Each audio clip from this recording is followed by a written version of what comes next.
गर्मियों की एक शाम मुंबई की हलचल से दूर एक छोटे से पहाड़ी गांव में राधा अपने घर की बालकनी में बैठी थी।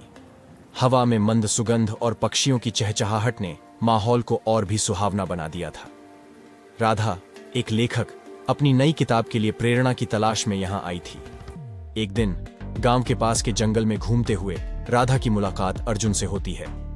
अर्जुन, एक प्रकृति प्रेमी और फोटोग्राफर, जंगल की खूबसूरती को अपने कैमरे में कैद करने आया था।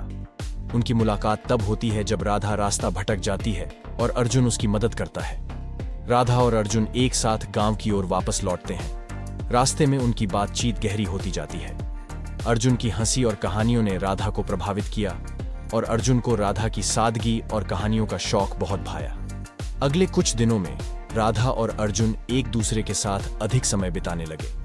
वे साथ में किताबें पढ़ते, लंबी सैर पर जाते और जीवन के विभिन्न पहलुओं पर बातचीत करते।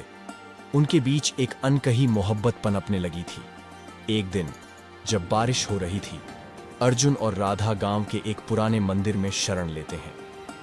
मंदिर की शांत और पवित्रता ने माहौल को और भी खास बना दिया।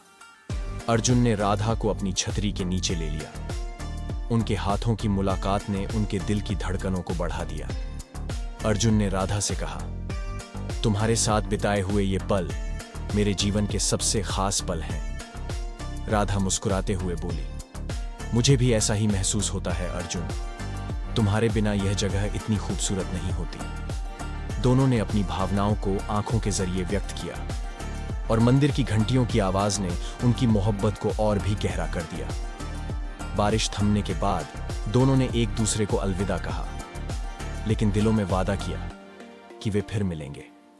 राधा अपने घर लौट आई और अर्जुन अपने अगले सफर पर निकल पड़ा, लेकिन उनके दिलों में एक दूसरे के लिए मोहब्बत हमेशा बनी रहेंगी।